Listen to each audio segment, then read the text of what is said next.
Hey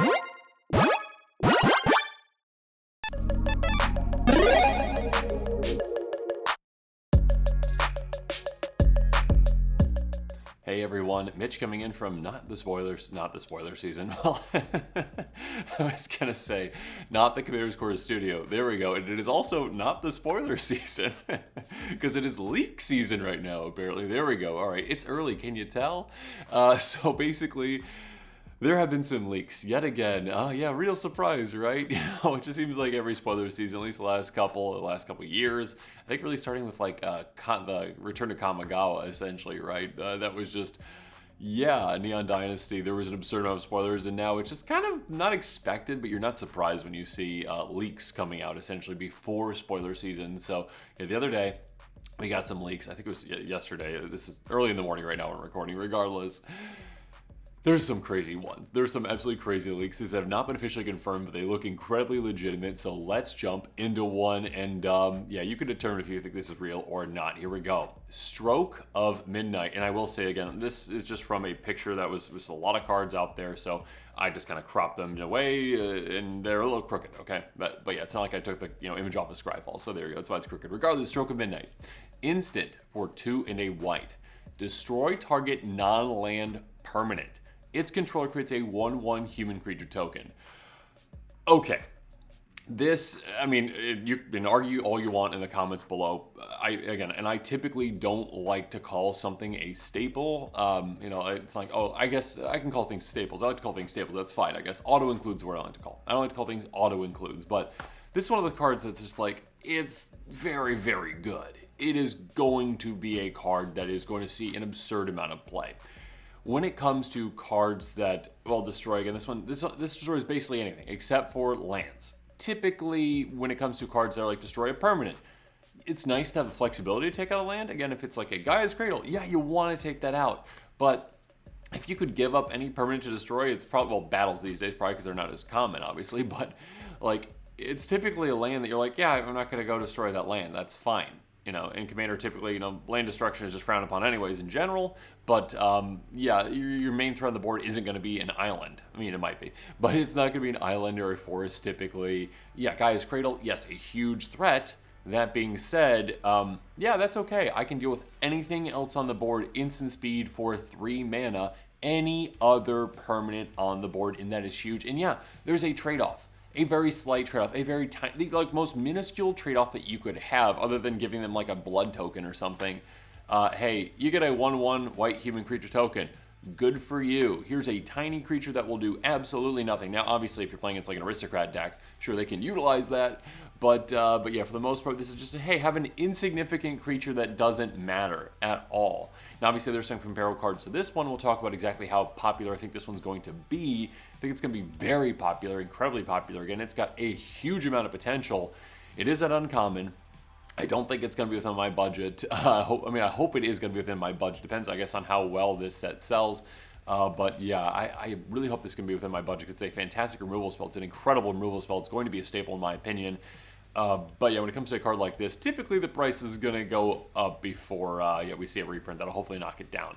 So this is a crazy good card. Again, take everything I say with a grain of salt because, well, not exactly positive if this is a real card. I mean, I'm 99.99999% sure this is a real card, but yeah, I mean, we were going to see with spoiler season coming out in a couple of days. It's Tuesday, I believe, is when it starts. So we shall see if Stroke of Midnight is a real card, and if it is, this is going to make waves in Commander. This is going to see a ton of play. So now on this episode, I mean, I guess in quick takes when it comes to talking about Commander, I talk about, the budget buys, the pricier picks. This is not a Commander, obviously. Thank goodness. That would be quite obnoxious.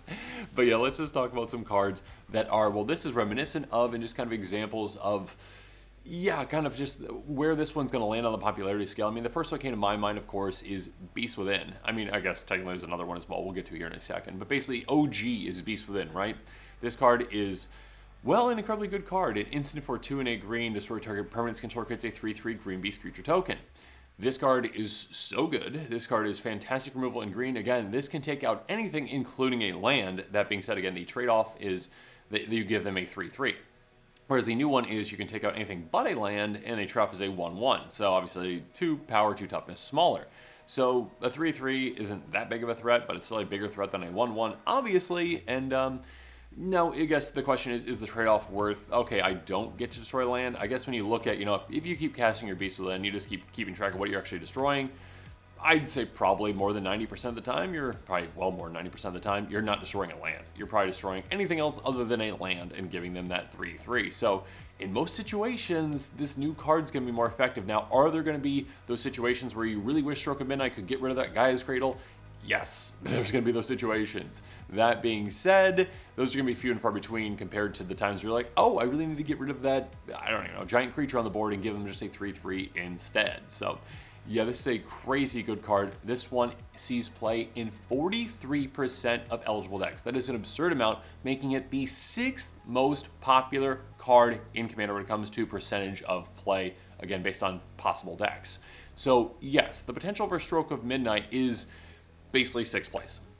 It could beat out Beast Within. It probably won't, and we'll talk about it here in a second because, well, Beast Within is in green, right? And Beast Within now gives green the ability to take out, again, basically anything for 3 mana.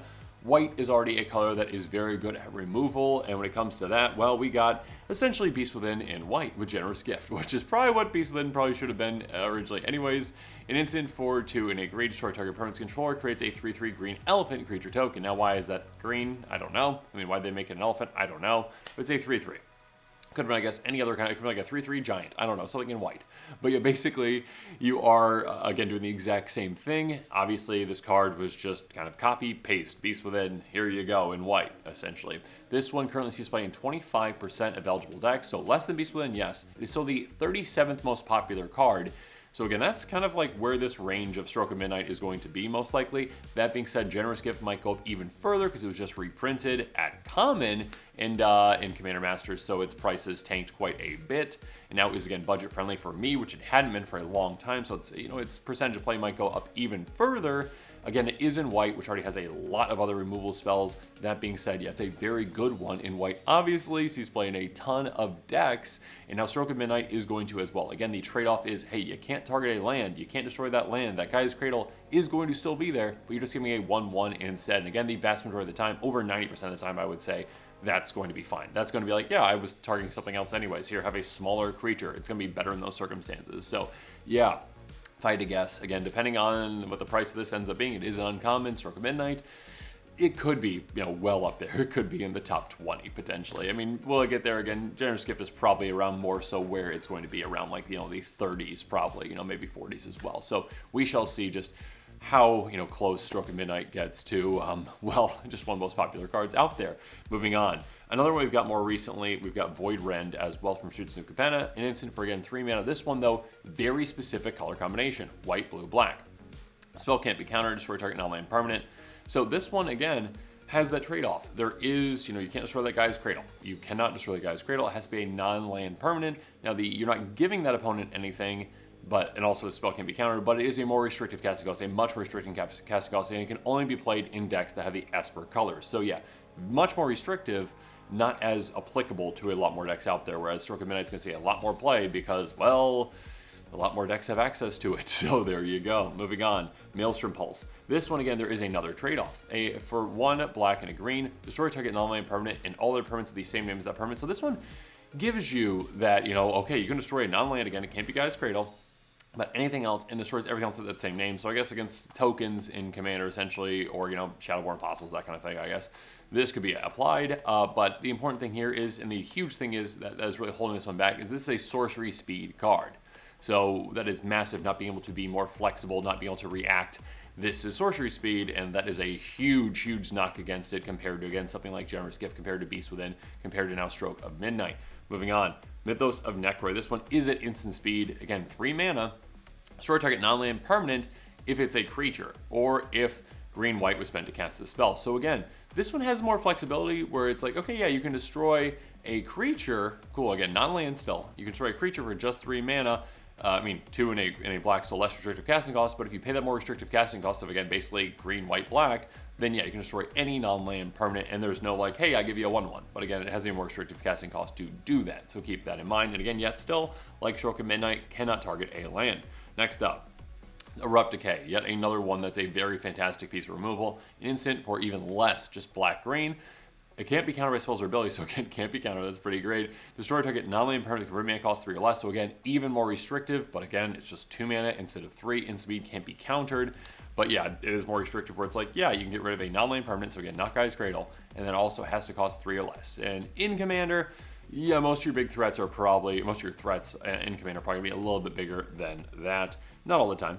Moving on, Assassin's Trophy. Yet another great one that is crazy good and costs even less. Again, just 2 mana, black-green. Instant, destroy target permanent opponent controls. The controller may search life for base land card, but that then shuffle. So again, there are these trade-offs for these things. It's basically, Path to Exile, cool, you can ramp. But yeah, giving them a 1-1 versus ramping, I'd rather give them a 1-1 than let them ramp. That being said, again, this one does cost less. It is a more restrictive casting cost, though. It can't apply to more decks because your Stroke of Midnight, again, it is just in white, so it can apply to so many decks out there. There's so many decks that are going to want to utilize this, including, my decks, as long as it is a budget card. Next up, Anguished Unmaking, a crazy good card. One that I believe was reprinted not too long ago, I think Double Masters. But yeah, basically an instant for 1, white and a black, exile target another permanent, you lose 3 life. This one goes a step further, it exiles it, which is really nice. Again, slightly more restrictive casting cost, again, with that white-black. Getting rid of that thing permanently, though, it's lovely. Losing 3 life, that's not great, but I mean, like, that's better. It's probably better. I guess it depends on the situation. If that's better than giving them a 1-1, I would say it's probably better than giving a 3-3, but not sure if it's better than giving a 1-1 in general. I guess it depends on the deck that you're playing against. If you're playing against Aristocrats, they get a 1-1, they get a 3-3. It's probably the exact same thing because they're just going to sacrifice it for value or draining or whatnot. Moving on. Dspark, yet another great removal spell we've gotten. I think Roar the Spark, exile target permanent mana value 4 or greater for white-black. So again, just 2 mana, but again, restrictive where it's like, yeah, you see those little, cards that are less than, 4 mana, you can't get rid of those. You can't get rid of those. So there's going to be opportunities where you're like, oh, that's unfortunate. I can't get rid of that thing I really want to get rid of. But a lot of the time, again, your bigger threats are going to be that. So again, you've got a lot of great removal spells you have access to, but I still think Stroke of Midnight can make a big impact. Finally, one that I love, Oblation. I love this card. The owner of target non-land permanent shelves in their library, then draws 2 cards, 3 mana. So again, the exact same cost Stroke of Midnight. This one, though, is like, hey, I'm basically going to permanently get rid of that thing. It's not exile, but you shuffle something back into someone's library, and it's highly unlikely they're going to redraw it, unless they've got a way to tutor for it, essentially. But the chances of them redrawing it, like if they shuffle it back into 80 cards, they're not going to redraw it, most likely. They have a very low chance of actually getting that back.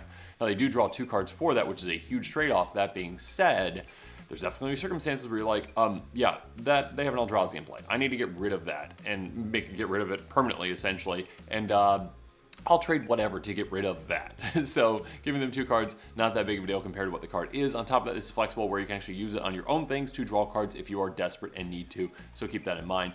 But yes, the card Stroke of Midnight is, again, if it is an actual real card, which again, I believe it to be, and comment below with your thoughts on that, is going to make a massive impact. Again, it is a card that is basically another Generous Gift Beast Within. I mean, I guess more Generous Gift in white.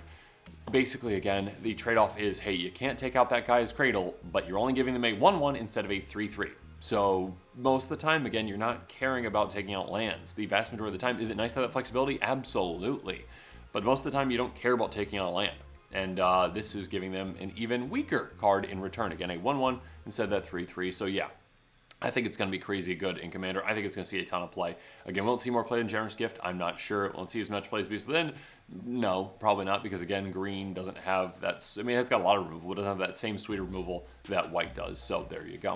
But yeah, let me know in the comments what your thoughts are on this. Make sure you're staying tuned for even more quick takes and spoilers coming up. Make sure you check out my other ones that I've already done. And of course, as always, thanks again and have a good one. This show and episodes like this one are possible thanks to viewers like you. If you're looking for an easy way to help support this show, make sure that you like, share, and subscribe. Also, hit that bell notification icon so you don't miss any new episodes. You can also go check out our playmats and other merchandise at thecommandersquarters.com. We also have a ton of brand new t-shirt designs in stock, so make sure you check out those as well. Another easy way to support this show is with our TCG Player affiliate links. So whether you're buying a deck or individual cards, you can use this general link right here or one in the description. And the final way that you can support this show is by supporting us directly by becoming a patron. There are many benefits to being a patron, and I truly couldn't do this without all of their support.